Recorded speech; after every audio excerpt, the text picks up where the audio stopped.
굉장히 중요한 건데 좀 말씀에 집중을 해주시기 바랍니다. 지난주 강단 말씀에 초대받은 혼인잔치에 초대받은 사람들 그랬어요. 혼인잔치는 어떤 혼인잔치를 얘기하는 거죠? 이게 지금 천국잔치, 또 예수님이 신랑이 되시고 우리 교회가 신부가 되는 거예요. 그래서 성도들과 예수님과의 화합된 그러한 잔치를 얘기하는 겁니다. 그러면 이게 예수님께서 마지막 때의 호령과 천사장의 나팔 소리와 함께 이제는 이 땅에 재림하실 때에 무덤들이 먼저 일어나고 죽은 자들이 먼저 일어나고 그 다음에 산자들이 변화돼서 올라가서 천국의 잔치를 베푼다. 이것도 천국의 잔치예요. 그러나 그 잔치에 앞서서 오늘 우리는 예수 그리스도를 영접한 것 그 자체가 바로 이게 구원의 축복에 이르는 거잖아요. 그래서 예배가 곧 천국 잔치다 그랬어요. 근데 천국 잔치에 많은 사람들을 초대를 했는데, 혼인 잔치에 초대를 했는데 마지막에 그 주인이 돌아다녀 보니까 예복을 입지 않은 사람을 쫓아냈어요. 그러면 예복은 뭘 얘기하는 거냐? 예복은 바로 예수 그리스도로 옷 입은 자들을 얘기하는 거예요. 새벽 예배 때 늘 얘기하지만서도 예수 그리스도로 옷 입은 사람들, 예수 그리스도로 구원받은 사람들, 그러니까 이러한 사람들이 우리가 하나님께 예배하고 이제 마지막에 천국에도 가는 건데, 근데 그리스도로 구원받지 못한 사람들을 쫓겨나서 어두운 데 쫓겨나가지고 슬피 울며 이를 갈미 있으라 이런 얘기를 했거든요. 구원받은 사람 하나님과의 어떠한 경쟁한 그러한 천국잔치의 배경. 그래서 오늘 예배와 기도가 여러분들에게는 굉장히 중요하다는 얘기입니다. 그렇죠? 그래서 여러분들이 항상 포인트를 말하자면 그리스도로 옷 입은 자가 되어야 된다 이거예요. 늘 그리스도로 우리는 항상 그리스도로 옷 입고 그렇게 그리스도로 옷 입고 살아가는 삶이 되야 되는 거예요. 다시 말하면 그리스도와 함께하는 삶이에요. 24시 함께하는 삶, 그걸 누리는 삶이 바로 돼야 된다 이런 얘기입니다. 그래서 우리가 그렇게 살고 우리 자녀들에게도 이 그리스도로 옷 입고 살아갈 수 있도록 만들어주는 것이 우리의 사명이다. 이런 메시지의 내용이었습니다. 자, 그러면 오늘은 눈에 안 보이는 전도입니다. 전도라는 것은 뭘 얘기하는 겁니까? 지금 복음을 전하는 것을 얘기하는 거잖아요. 예수가 그리스도가 되었다는 사실을 증거하는 거 아니잖아요. 그래서 그리스도 통해서 죄에서 우리가 해방되는 거예요. 사단의 운명에서 해방하시고 영원히 하나님과 함께 살아가는 그 축복을 전달하는 게 전도입니다. 그런데 우리는 대부분의 어디에 빠진 눈에 보이는 전도에 입각해서 해요. 눈에 보이는 전도라는 것은 우리의 행위 전도를 얘기하는 겁니다. 열심히 전도해야 된다는 얘기예요.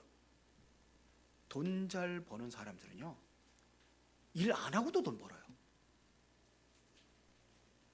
우리 열심히 그냥 밤낮 없이 일해서 겨우 그래서 목구멍에 풀칠하고 먹고 사는 사람들이 있는가 하면은, 아니 일을 안 하고도 돈이 그냥 통장에 쫙 들어온 사람들이 있어요. 여러분 어떤 것이 더 중요하다고 생각합니까? 눈에 보이는 전도, 여러분의 행위를 다 열심히 하는 거예요.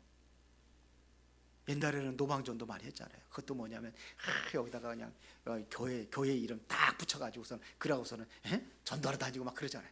옛날에 그랬어요. 지금 잘 그런 거 안 보이는데 그렇게 많이 했습니다. 노방전도, 축구전도 막 문 두드리고 그러다가 뭐냐면 싸우기도 하고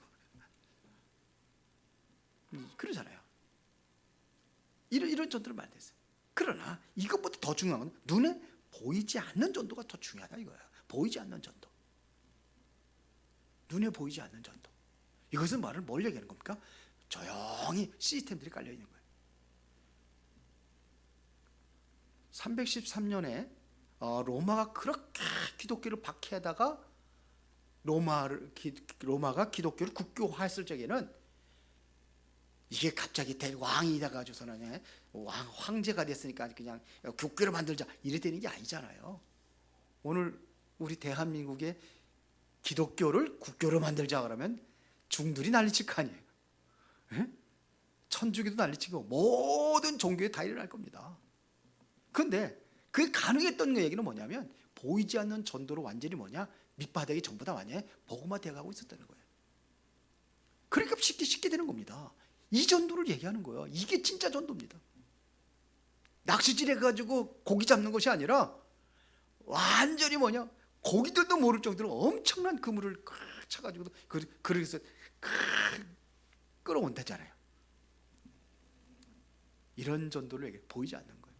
고기들이 몰라. 그물이 내리는지 안 내리는지 몰라. 그 어느 날 보니까 뭐냐면 이게 잡혀오는 거죠. 보이지 않는 전도. 그래서 결론입니다. 중요한 것은 뭐냐면 전도자의 그릇이 중요해요. 전도자의 그릇이라는 얘기는 다른 거 아니에요. 성령 충만한 능력 받는 거예요. 사도행전 13장 1절부터 4절에 보니까는 이 사람들이 이제는 선교사 파송하기 전에 뭐부터 했습니까? 성령 충만 받기를 원해 기도하잖아요. 이게 중요한 겁니다. 이게 전도자의 그릇이. 이것도 보이지 않는 거예요. 성령 충만 받으니까 되는 거예요. 여기서 몇 가지 참고할 것은, 이것은 다시 말해요, 전도자의 그릇이라는 얘기는 암묵적 지식을 이야기하는 거예요. 이건 다시 말해 영적인 지식을 이야기하는 겁니다. 영적인 지식이라는 것은 뭘 얘기해요? 세상 사람들이 영적인 지식이 없어요. 세상 사람들이 망하는 것은 왜 망하느냐? 이 지식이 없어서 망하는 거예요. 그 지식이 뭐냐? 하나님을 아는 지식이라고 그랬어요. 하나님을 아는 지식, 이게 이 지식이에요.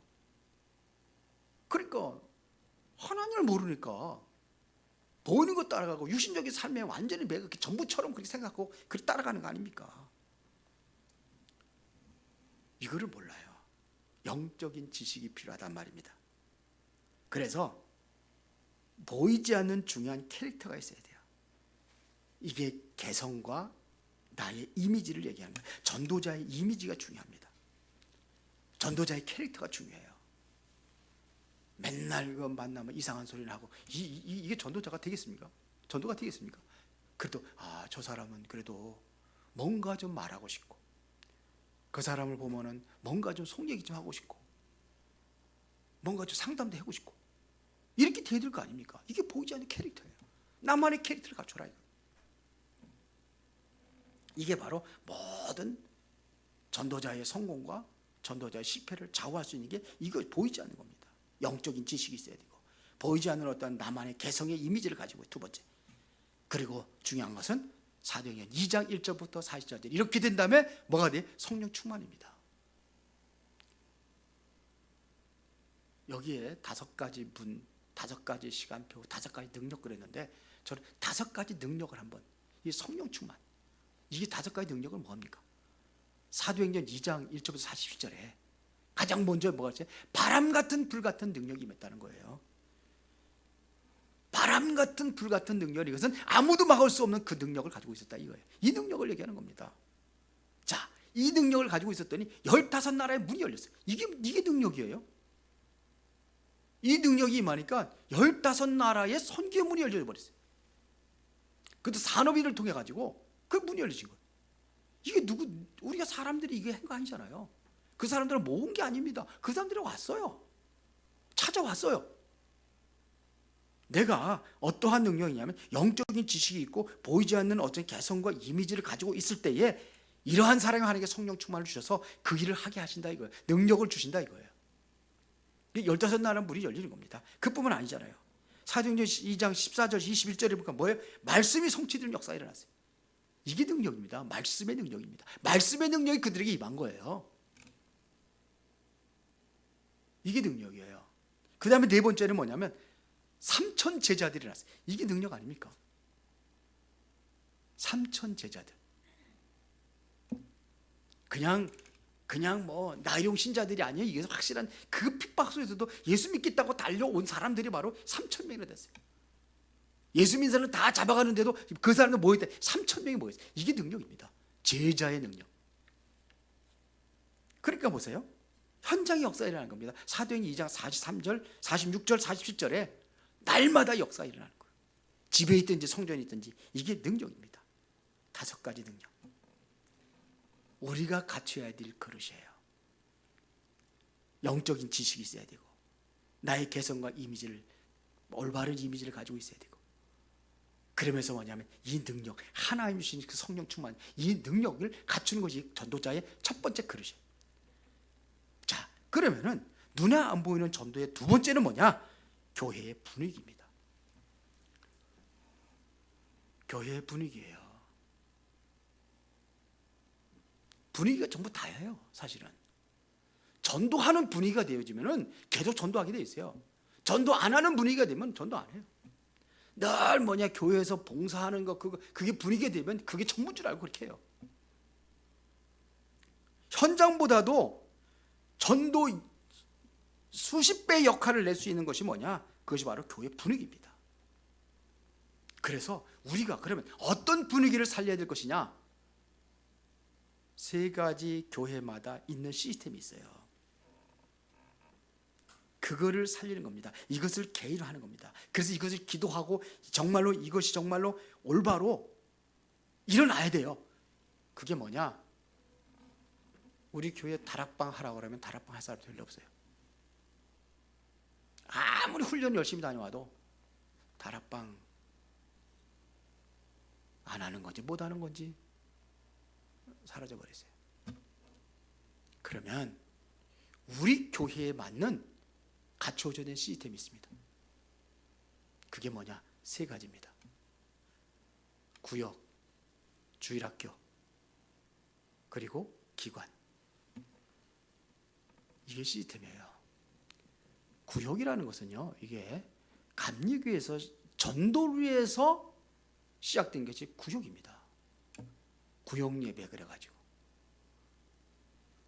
그게 전도를 위한 거예요. 현장이에요. 그러면 우리가 이것부터 살리자는 겁니다. 구역의 의미가 지금 완전히 사라져버린 구역 예배도 안 드리고 있잖아요. 지금요. 구역 예배 잘 안 드리잖아. 보면 뭐 열 몇 개 구역 나눠놨는데 제대로 드리는 구역은 몇 구역 안 돼요.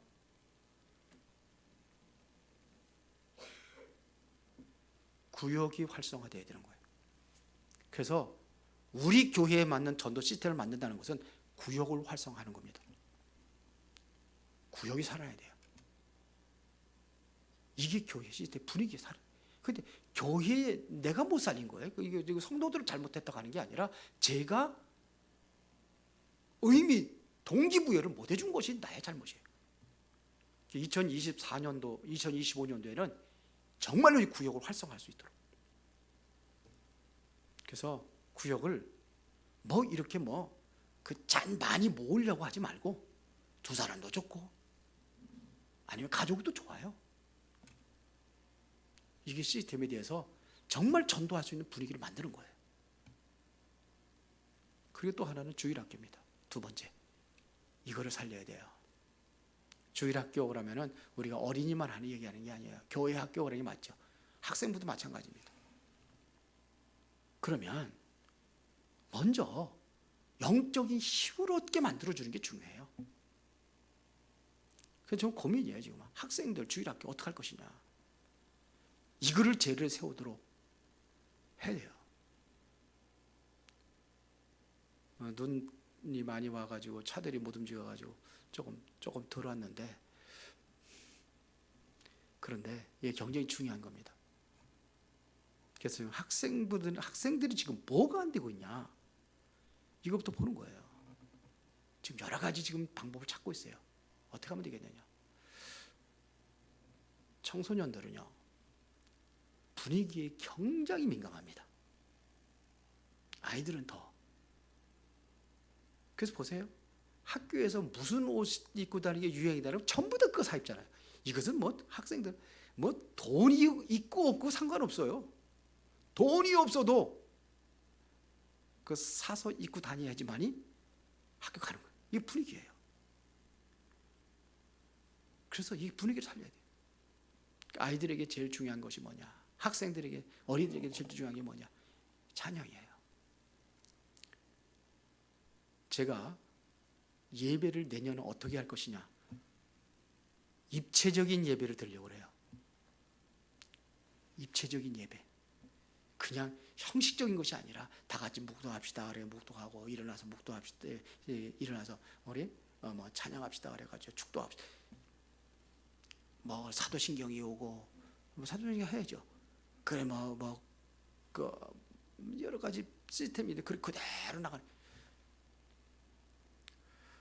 그것보다 정말로 함께하는 예배, 모든 성도들이 참여하는 예배. 그래서 찬양도 살리고 찬양도 뭐고 하나 두 개 하는 게 아니라 진짜 찬양하면서 그러면서 정말 은혜 받은 곳에서 말씀 탁 던져가지고 말씀 듣고 기도하고, 말씀 잡고 맨날 그냥 가는 게 아니라 말씀 잡고 기도하고, 정말 내가 뭘 붙잡고 기도할 것이냐 이걸 찾고, 그래서 분위기를 바꾸려고 그래요. 그리고 학생들도 찬양 예배를 하든지, 꼭 아이들을 9시 반에 와서 예배 드려야 되느냐, 그런 법은 없다고 생각을 해요. 여러 가지를 제가 생각을 하고 있어요. 기도하면서 어떤 것이 바람직한 건지. 왜? 분위기 살려야 되니까요. 그리고 기관 있잖아요.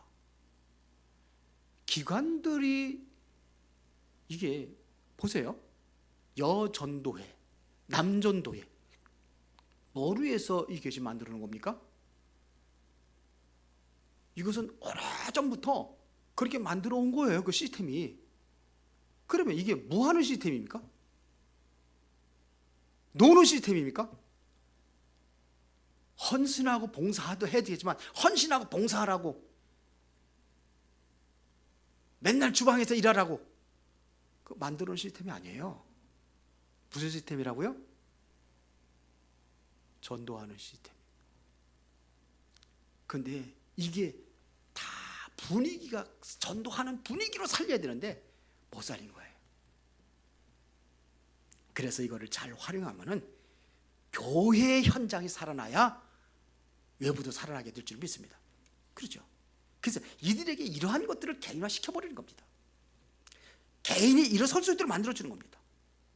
진짜적으로 개인이 복음을 누리고, 그렇죠? 개인이 필요한 걸 해줘야 돼요. 학생들도 마찬가지입니다. 학업 또 뒤떨어진 것도 좀 해주고, 도와주고, 방학 때 되면 좀 해주고, 그러면서 정말로 이게 뭔가 교회가 뭔가 다르구나, 우리 아이들 교회 보내고 싶다, 이런 생각이 들 정도로 세 가지 시스템 다 살려야 됩니다. 그리고 전문인들이 있어요. 이 사람들에게 답은 뭐냐? 정서예요. 정서에 안 맞으면 떠나요. 전문인들은 정서가 맞아야 돼요. 이런 것도 해주는 겁니다.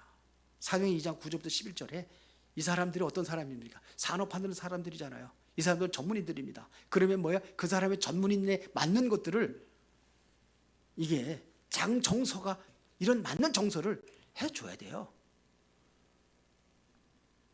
우리 특히 카페가 있기 때문에 그거 활용하면 되는데, 왜 보니까 카페 가면 젊은 사람들은 없고 그냥 어르신들만 있더라고. 왜 젊은 사람들은 커피 어디서 사 먹어? 밖에서 사 먹어? 아이고, 그래가지고 젊은 사람들 방을 따로 만들어줘야 되나, 그런 생각도 해요. 그리고 교회 분위기에서 전문의들은 정서를 만들어주고, 교회 정서가 있어야 돼요. 그리고 또 하나는 뭐냐? 새가족입니다. 새가족에는요 엄청난 분이 있어요. 그 사람이 한 사람이 아니야. 그 사람 배우에 더 많은 사람들이 있습니다. 이거를 전부 우리는 문으로 보고 이거를 시스템화해야 되는 겁니다. 그 새가족의 경쟁이 중요해요. 그래서 내가 지금 어떻게 지금 이거를 살리고 우리가 해야 될 것이냐, 지금 고민하면서 기도하고 있는, 허리 다치고 나가지고 제가 많은 것들을 생각하고 그 전에 보지 못한 것들을 보고, 그러면서 그 전에 안 했던 기도를 하고 있다니까요. 바꾸려고요. 주보도 바꿀 겁니다, 내년에. 주보도 너무 많은 거 할 필요가 없겠더라고요. 보지도 않는 거. 자, 그 다음에 세 번째는 내가 먼저 전도자의 그릇이 되고, 두 번째 교회 분위기가 된다면은 이때부터 현장 분위기를 바꾸는 거예요. 오늘 베드로가 현장에 들어가서 그 현장 분위기를 바뀌는 겁니다. 어떻게 바꿨습니까? 그릇이 되었기 때문에 완전히 그리스도의 능력과 성령이 충만한 이 힘을 가지고 있으니까 완전히 현장을 뒤집어 버렸습니다. 그러면 우리가 세상을 알아야 돼요. 지금 세상은 생존 경제 세상이라고 보면 돼요. 치열합니다. 힘들고 어렵습니다. 왜? 생존 경제에서 낙오되면은 뒤떨어지게 돼 있어요. 그러니까 치열한 생존 경쟁 속에서 사는 거예요. 아이들부터 하는 거 아닙니까? 지금 학교 들어가려면 뭐예요? 생존, 그게 또 경쟁이에요. 그래서 여기에서 우리는 함께하는 힘을 가져야 됩니다. 내가 그들과 함께하는 힘을 가지면은 그러면 하나님께서 문을 열게 되어 있어요. 이들에게. 그리고 현장에는요, 눈에 안 보이는 것을 몰라요. 눈에 보이는 것 따라갑니다. 여러분 사람 보면 뭐부터 봐요? 눈에 보이는 것 보는 거예요. 외적인 것을 본단 말입니다. 그러니까 우리나라 같은 경우는 좀 잘 보이려고 사람들에게 기죽지 않겠다고 그래가지고 지 분수에 맞지 않는 것도 아니고 최고의 승용차 타고 다니고 고급 승용차 타고 다니고, 옷도 그냥 그렇게 그냥 이렇게 입고 다니고, 어떤 데는 보이는 거 잘 보이려고 그래가지고 뭐냐면 돈 들여가지고 막 얼굴도 막 바꾸고 그러잖아요. 이게 현장 분위기가 그래요. 이런 것들이 세상을 좌우하고 있다는 얘기입니다. 우리는 여기에 근본 문제를 보고 우리는 심부름 해야 될 줄 믿습니다. 이거 보고 심부름 하는 겁니다. 그것 보고 심부름 하는 거예요. 그러면 이 사람들에게 진짜 그런 사람들에게 심부름 할 때 그 사람들 안 좋아할 사람이 어디 있겠어요? 그 사람들이 모르는 것들을 채워주고 하는데, 눈에 보이는 것보다 이게 세상의 현장 분위기입니다. 그러나 우리는 뭐냐? 눈에 안 보이는 개인 문제를 볼 수 있어야 돼요. 이것 속에. 그게 뭐라고 그러지? 우리는요, 영적인 문제가 뭔지를 볼 수 있어야 된단 말입니다. 이것이 바로 숨겨져 있어요.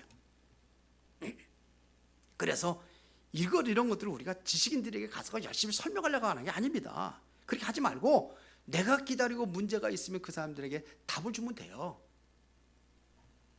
시간표가 온단 말입니다. 이런 부분들에 내가 잘 심부름을 하면은 현장의 변화가 일어나기 시작하는 거예요. 그러니까 이 부분들이 싹 다 눈에 안 보이는 정도다, 이런 얘기입니다. 결론입니다. 그래서 우리는 눈에 안 보이는 건 몇 가지를 좀 참고해야 되겠습니다.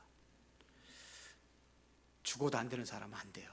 그럼 왜 안 될까를 그걸 찾아야 되는 거예요. 대부분이 보면요, 합리성이 결여되어 있어요. 다시 말하면 객관성이 없단 말입니다. 이걸 가지고 봐야 되는 거예요. 옛날에 우리 그 어린이 태영아 사역할 때 어떤 강사가 와가지고 이분이 뭐 그림을 하는지 뭐 하는데 그 강남에서 뭘 한다고 내가 들었어요. 우리 교회에서 했는지 어디서 했는지, 태영아부 강사할 때. 근데 그분이 그러대. 제일 답답한 사람들이 누구냐? 기독교인들이에요. 합리성이 없다는 겁니다. 애들 뭐 하면은 오늘 여기 나는 기도하고 이렇게 믿음으로 할 때, 실력은 실력이죠. 가르치면 가르쳐야지. 그럼 뭐 믿음을 한다고 해서 학교도 보내지 말지. 근데 자기도 예수 믿는 사람인데 그런 식으로 한다는 거예요. 이게 뭐 객관성이 없는 거예요. 합리성이 없는 겁니다. 이게 우리가 갖춰야 될 것입니다. 그리고 우리는 현재를 보고 살아야 돼요. 그렇죠? 그러나 더 중요한 것은 내가 현재만 보면 안 돼요. 내가 이렇게 됐던 배경은 과거에 있었어요.